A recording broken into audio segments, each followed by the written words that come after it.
from New York, Late Night Show with Mike Siddiqui. اسرائیل نے ایران کے بعد قطر اور ترکی کو بھی نشانے پہ لے لیا. پاکستان اسٹاک ایکسچینج گر رہا ہے اور فوج کے اندر استعفیٰ دینے والے آفیسرز کی بھرمار ہے. تفصیل سے اپنے خیالات کچھ پوائنٹس آپ کے سامنے رکھیں گے. مائی نیم از فائق اظہار حسین صدیقی. اللہم صلی علی محمد وعلی آل محمد. ویلکم ٹو دا شو. صاحبوں، ایران کے بعد نمبر آئے گا قطر کا اور اس کے بعد ترکی کا.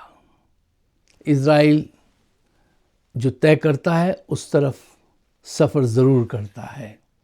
مسلم دنیا کی بقا صرف اس صورت میں ہی ممکن ہے کہ یہ سب ایک ان میں یکجہتی جو ہوتی نظر نہیں آتی. بہت مشکل ہے. آپ اس کا دعا کیجیے، لیکن ایسی دعا کیا جس کو آپ کو پتہ ہے کہ یہ ہو نہیں پائے گی، لیکن پھر بھی دعا کرنی چاہیے. اچھا، اب آئیے پاکستان کے اسٹاک ایکسچینج کی طرف. دیکھیے مسلسل نقصان ہو رہا ہے.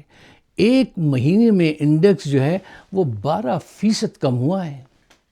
ایک دن میں غیر ممالک کے وہ جو سرمایہ کار ہیں انہوں نے $20 لاکھ نکالے ایک دن میں، اور جنوری سے اب تک $33 کروڑ جو ہیں وہ وہاں سے نکل چکے ہیں اسٹاک ایکسچینج سے. اتنی مندی ہے. اور اس مندی میں پاکستان میں کیا ہو رہا ہے ذرا یہ دیکھیے. اسٹینڈرڈ چارٹر بینک سے قرضہ لے کر جہاز خریدے، اور وہ جہاز بھی کس شرح سود پہ خریدے ہیں میں آپ کو بتا دوں گا تو جو لوگ یہ گیم جانتے ہیں اپنا سر پکڑ لیں گے. 1-2% پہ ہوتا، 3 پہ نہیں، 6.3% کی شرح سود پہ یہ قرضے لیے گئے ہیں.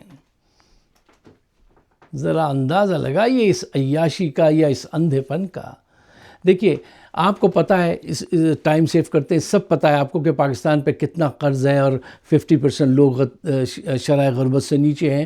ہمارے پاس قرض ادا کرنے کے پیسے نہیں ہوتے، حتیٰ کہ قرض جو لیا ہوتا ہے اس کے اوپر جو سود ہوتا ہے جو دینا ہوتا ہے اس کے بھی پیسے نہیں ہوتے. تو وہ پیسے ادا کرنے کے لیے بھی ہم قرض لے لیتے ہیں. اب وہ قرض لے کے اس میں سے ہم طیارے خرید لیتے ہیں، پیسے مار لیتے ہیں. یہ ہماری ڈائریکشن ہے. مجھے بتائیے ان حالات میں جن میں آج پاکستان ہے، کیا ہمیں واقعی اتنی ضروری تھی کہ یہ طیارے خریدے جاتے؟ دونوں کے پاس طیارے تھے، وزیر اعلیٰ مریم کے پاس بھی اور آرمی چیف کے پاس بھی. لیکن صاحب وہ صورتحال ہے کہ کوئی عشق و محبت میں روکنے والا نہیں، کوئی روک ہی نہیں سکتا. کیسے روکے گا؟ اچھا صاحب، معیشت کی صورتحال آپ کو پتہ. ایک خبر جو کل شاہین صاحبائی صاحب نے دی تھی سیاست.pk میں گفتگو کرتے ہوئے، اور انہوں نے بتایا تھا کہ پاکستان کی فوج میں بڑے پیمانے پر جو ہے استعفے دے رہے ہیں آفیسرز. تو میں نے دیکھو بعض خبریں ایسی ہوتی ہیں کہ ان کو بہت سیریس لینا چاہیے. میں نے پھر اپنے ذرائع سے اس کی ذرا ریسرچ کی. وہ خبر بالکل سچی نکلی. وہ مستند آدمی ہیں، ان کی زندگی جرنلزم میں گزری ہے، وہ کوئی غلط بیانی تو نہیں کریں گے. میں نے ان پہ ڈاؤٹ نہیں زیادہ کیا، لیکن میں نے کہا پھر بھی ذرا اس کی اسٹرینتھ معلوم کروں اس خبر کی کہ یہ کیسی ہے. تو میں نے یہاں پہ وہاں پہ جو بھی میرے ریسورسز ہیں میں نے معلوم کیا، تو واقعتاً بہت ہی خراب صورتحال ہے. یعنی جب صورتحال یہ ہو کہ آفیسرز رینک کے لوگ جو ہیں وہ استعفیٰ دینے لگے، ریزگنیشن دینے لگے. یہ ریزگنیشن ان کا پیسے کے بہتر اصول، بہتر زندگی کے لیے نہیں ہے. یہ احتجاج ہے عاصم منیر کے خلاف. یہ احتجاج ہے، وہ بے چینی ہے جو وہ محسوس کرتے ہیں.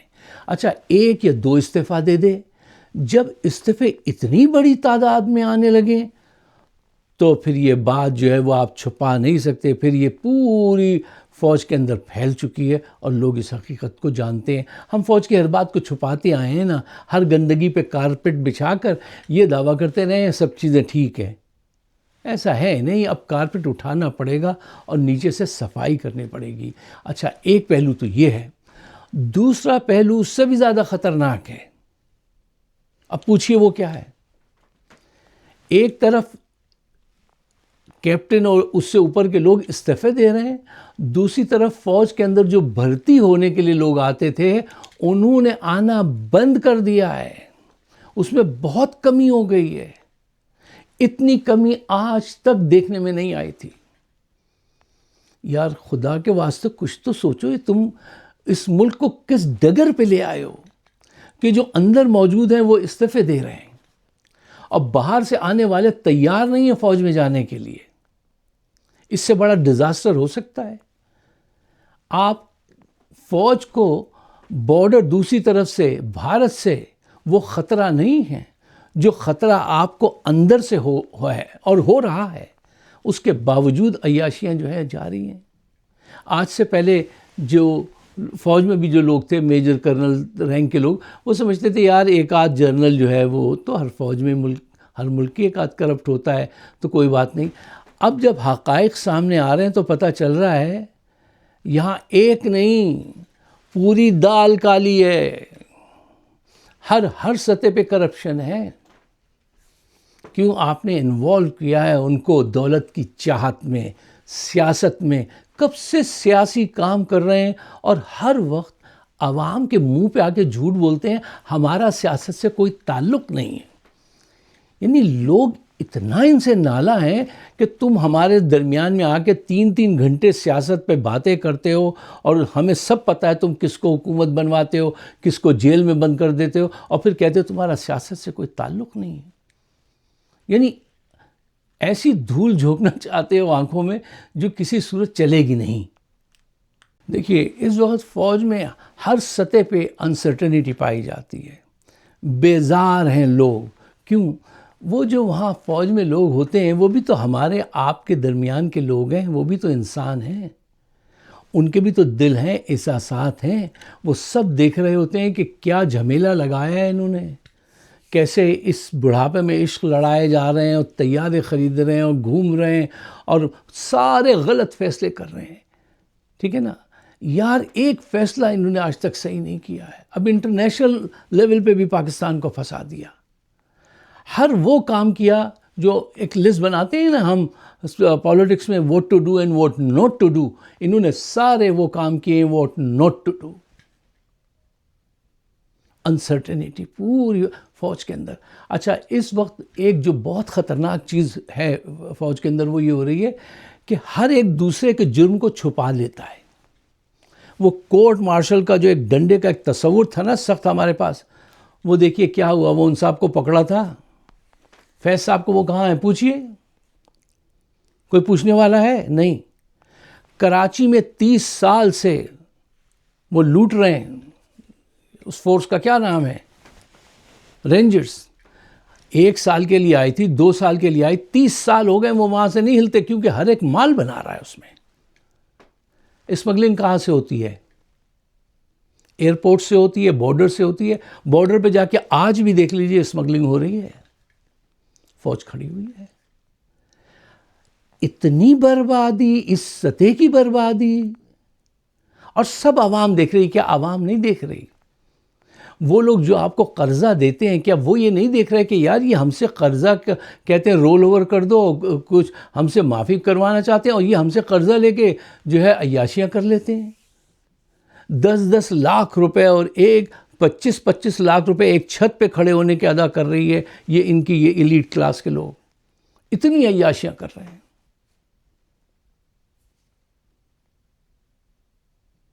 5200 ارب روپے کا گھپلہ پکڑا گیا، ایک آدمی کو نہیں پکڑا آج تک چیف جسٹس، وہ نام کا چیف جسٹس ہے، کیونکہ ساری چیزیں تو انہوں نے بدل دی، اپنے ہاتھ میں لے لیں۔ آئین کی ایسی کی تیسی، عدلیہ کے ججز کے گلے موڑ دیے، سب کچھ تو تباہ کر دیا آپ نے۔ اب رہ کا گیا ہے۔ ایک واقعہ سنیے، جلدی سے مختصر کر کے بتاتا ہوں کہ 2014 کی بات ہے۔ وہ میجر جنرل تھے اعجاز شاہد صاحب، میجر جنرل تھے وہ غالباً جی. تو وہ ایف سی کے آئی جی تھے. ان کے بیٹے کو سفاری کار بہت پسند تھی. انہوں نے ایک سفاری کار باہر سے منگوائی. اچھا وہ سفاری کار جو ہے جب وہ کچھ دن کے بعد کچھ اس میں خرابی نکل آئی تو ایک میجر صاحب کو کرنل کو بلایا. انہوں نے کہا جاؤ اس کو ٹھیک کر کے لاؤ. وہ ٹھیک کرنے لے کے گئے تو ان کو بھی شوق چڑھایا. انہوں نے وہ تیزی سے گاڑی بھگائی.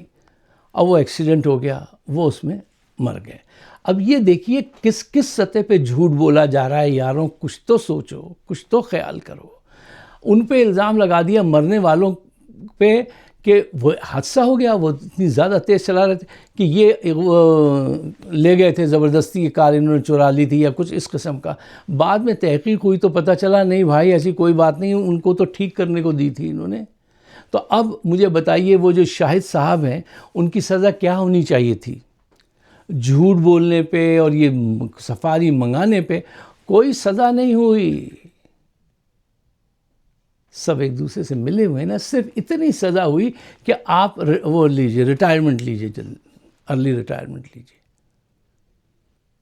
ارے ایسے ملک چلتے ہیں, ایسے ہی چل رہا ہے. فیض صاحب والا بار بار جملہ میرے زبان پہ آتا ہے, میاں یہ ملک ایسے ہی چلے گا, یہ ایسے ہی چل رہا ہے. لیکن ایسے خراب سے خراب تر ہوتا جاتا ہے. اب آپ دیکھیے یہ موجودہ مسائل کا حل جو ڈھونڈ رہے ہیں وہ کیا ڈھونڈا جا رہا ہے. قمر الزماں قاہرہ ان کا نام ہے, اچھے آدمی ہیں وہ. انہوں نے بھی اب قومی حکومت کا اندیا دیا ہے کہ اب قومی حکومت بنائی جائے اور اس کے تحت الیکشن کرائے جائیں اور عمران خان کو جیل میں رکھا جائے, اس کی پارٹی کو ٹکڑے بکھرے کیے جائیں. الیکشن کمیشن کا چیئرمین جو ہے وہ کوئی اور نہیں, اسمبلی نہیں, ملک کا صدر نہیں, آرمی چیف ہی اس کو پسند تعین کریں گے جس کو وہ پسند کریں گے. اور اس طرح سے الیکشن ہوں گے, پھر شکست دلوائی جائے گی اور پھر ان کو جو ہے پاک باز کیا جائے گا نون کو. کتنے دن یہ ایسے کام چلے گا ذرا سوچئے. عمران خان کی صحت کہ یہ جو در پہ جس انداز سے ہیں, کوئی بھی اگر ذرا سا بھی شعور رکھتا ہے تو وہ یہ بات کہہ سکتا ہے کہ دیکھو یہ آپ پہ پریشر ڈیولپ کر رہے ہیں, آپ کو ملنے کی اجازت دینے کے کیا معنی ہے؟ ڈاکٹروں سے چھپانا کا مطلب یہ ہے کہ کچھ گڑبڑ ہے. یہ بات سمجھ سکتے ہیں نا آپ. بہنوں کو نہ ملنے دینا, ذہنی طور سے بہنوں کو بھی پریشان کرنا, عمران خان کو بھی پریشان کرنا. عمران خان کے متعلق ایسا لگتا ہے, اللہ معاف کرے, اللہ بچائے, یہ فیصلہ کر چکے ہیں. انٹرنیشنل پریشر ان کو کرنے نہیں دے رہا وہ کام جو یہ کرنا چاہتے ہیں. اور آج پی ٹی آئی جو فائدہ اٹھا سکتی ہے انٹرنیشنل پریشر جو اس وقت P T I Imran Khan کے حق میں ہے, ویری سیڈ ٹو سے, ویری انفارچونیٹ کہ وہ فائدہ نہیں اٹھا رہے. یہی آپ کی صورتحال یہی ہے. اگر آپ میرے خیالات سے اتفاق کرتے ہیں تو برائے مہربانی اس کو شیئر ضرور کر دیجیے تاکہ ذرا رائے عامہ جو ہے وہ ہمارا آپ کا جو کام ہے وہ ذرا ہموار ہو سکے. مجھے اپنے خیالات سے نوازیے گا. آپ سب کا بہت بہت شکریہ.